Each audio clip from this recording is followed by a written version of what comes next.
What's up, guys? It's Dan from Coin Bureau Trading.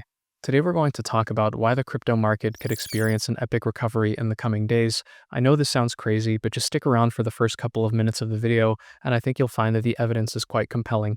If this is the kind of content that you enjoy, then be sure to smash that like button, subscribe to the channel, and ping that notification bell. Before we get started, do keep in mind that nothing in this video is financial advice. It's just my personal analysis of the crypto market. Your analysis could be different, and if it is, that's awesome, because the more difference of opinion that we have, the better traders and the better investors we're all going to become. So I want to start off, guys, by quickly recapping why the crypto market has been crashing. From a macro perspective, in my opinion, the reason why the crypto market has been crashing is because the DXY, the US dollar, has been rising. You can see that the DXY has risen quite a bit over the last few weeks. We saw it basically rising since late September. It had a huge spike around October 10th, which is, of course, when we saw these liquidations and the crash in other markets. And of course, we've seen a huge spike here in the DXY over the last few days, which is part of why the crypto market has been hit so hard. The silver lining there is that we have a bearish divergence forming. The US dollar is a little bit overbought here, so it's probably going to roll over. You'll see why I have this box shaded in just a second. It's actually a very interesting correlation there. But the first thing I need to mention, guys, and this is, of course, it begs the question, like, okay, when is the US dollar going to come down? That's basically the most important thing right now. When the US dollar falls, that means that finally we'll start to see, some relief in the markets and a recovery rally. And what's really interesting, guys, is I've been highlighting this for a long time, that actually the US government, after US government shutdowns, the US dollar will experience a drop. You can clearly see this in the 2018-2019 shutdown. There was a drop in the DXY, and after the 2013 shutdown, there was a big drop in the DXY. Of course, that's only a sample of two, so we don't have much to work with, but historically speaking, again, that suggests that the DXY is going to fall. So of course, logically, the next kind of argument there you would basically have to prove, like, okay, well, why would the US government shutdown end here in the next couple of days? And the answer is, guys, it's actually really fascinating and maybe a little bit speculative, but I actually think there's something to this. Basically, yesterday in the United States, it was the largest day of elections this year, November 4th. There was a whole bunch of elections, like in New York, and I think different mayoral races around the country. I'm honestly not familiar with the specifics, but basically there was a whole bunch of elections all across the US, and there was a lot of Democrat victories, and there's speculation that part of the reason why the US government shutdown was dragging this long was because of the Democrat side was trying to basically rile up support, rile up engagement to go participate in these elections so that they could have these victories in New York, for example, where Mamdani won. And if this is the case, and again, there actually seems to be evidence to this, that literally after these elections came in, all of a sudden, according to reporting here by Punchbowl News, Democrats are now working with Republicans on reopening the government, like literally like a couple hours after, seems like after these elections results started coming in. So, there seems to be something to that. And what's really interesting is, of course, right after basically all this news comes out, Trump just posts, I think this was even a few hours ago, he says, "And so it begins." And shout out to this House of Crypto guy here.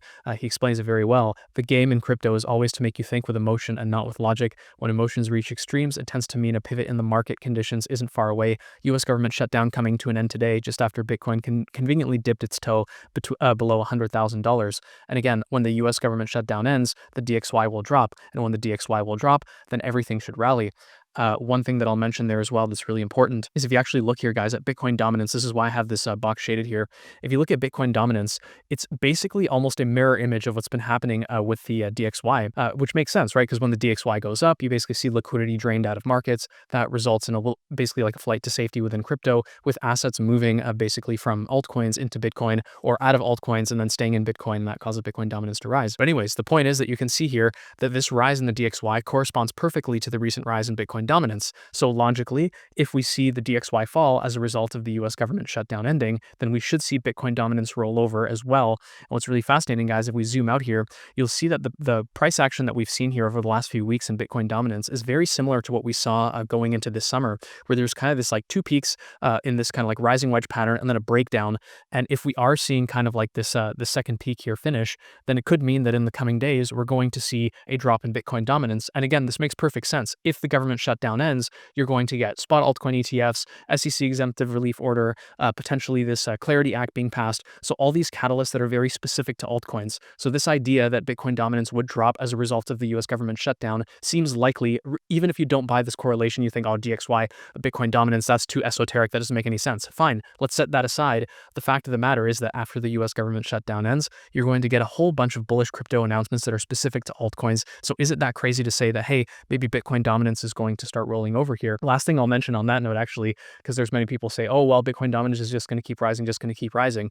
Well, you guys can very clearly see here that back in July, the long-term uptrend for this whole cycle for Bitcoin dominance, that long-term uptrend was broken back in July. So I would argue that since June, July, we've seen Bitcoin dominance enter a new downtrend, and it's going to take quite a bit of a rally to get back into that uptrend, right? You're going to have to rally all the way back up to 66% Bitcoin dominance to basically say, yeah, now the Bitcoin dominance is going to continue rising.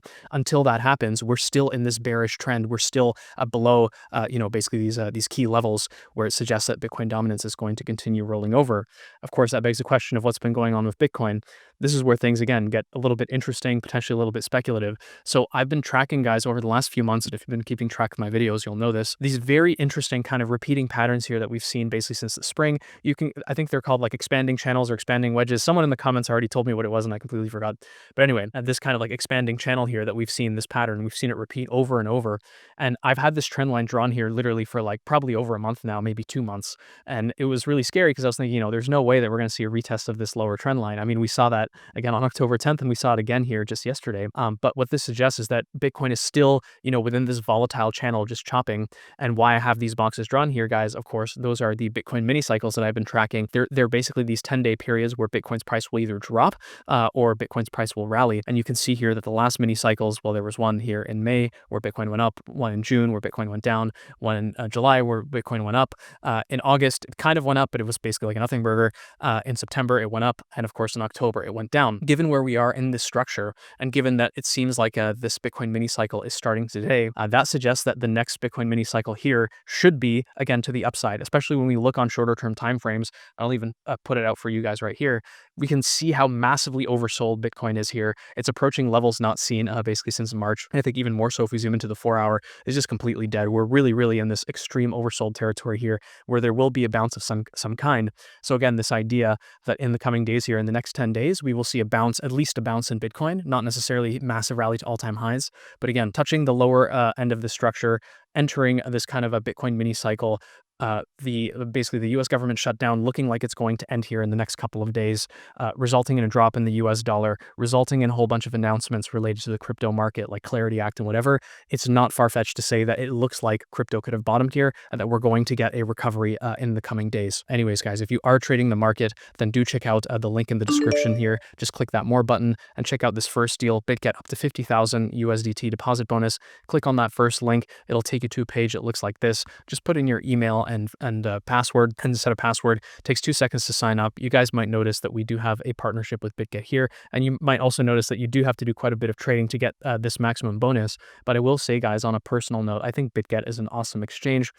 It's one that I've used personally. That doesn't mean you should be keeping all your crypto on BitGet, but do check it out. Just make an account, see if you like it, play around a little bit. They have, spot trading, they have futures, they have tokenized stocks, they have on-chain trading, a whole bunch of stuff. If you enjoy the exchange, then who knows, maybe you'll get enough of the trading volume here to get some of these bonuses. Anyways, guys, moving on to wrap things up, let's take a look at some altcoins. Of course, with Ethereum, I think earlier this week I was mentioning, Ethereum could retest the Bollinger Band moving average on the monthly, which from a technical perspective is actually normal, as crazy as that sounds. And we actually saw that happen yesterday. I think Ethereum fell, just like wick down, basically hit this Bollinger Band moving average on the monthly. And again, from a technical perspective, when you get above a key level, it's normal to retest that level before moving higher. And that's exactly what we've seen here with Ethereum, which is pretty crazy. So the bottom, that might have actually been the bottom for Ethereum yesterday, especially if everything I mentioned just earlier starts to play out in terms of the government shutdown ending and all that stuff. Of course, it's not looking nice at all here on the weekly. But anyways, moving on to Solana, similar idea. It needs to hold the Bollinger Band moving average on the monthly, which is currently somewhere around $169. So long as Solana can hold that level by the end of this month, it will be fine and the bull market will be intact. Same goes for Ethereum for that matter. When it comes to SUI, again, a little bit precarious here. It does need to rally back up to somewhere around $2.5, ideally by the end of the month. If it does, then it should be fine and it should continue heading higher. Of course, I'm sure there's going to be some comments about Aptos. Aptos has been absolutely brutal. This is completely unprecedented price action. Like again, you see crypto fall to the lower end. Just think of it from a risk reward perspective, right?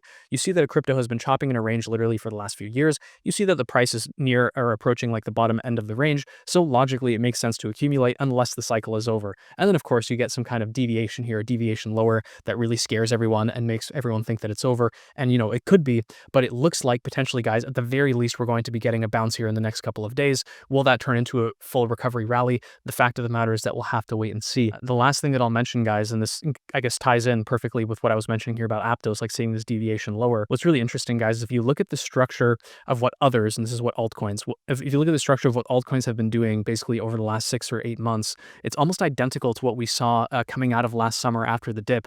Structurally speaking, it looks literally identical, where you see kind of like this double bottom structure, you see kind of like a small distribution structure, you see a deviation below key support that makes everyone think that it's over, and then from that level, everything just goes vertical. So, is it possible that we're going to see something like that, especially with the US government shutdown ending, DXY falling, altcoin ETFs launching, Clarity Act, exemptive relief order?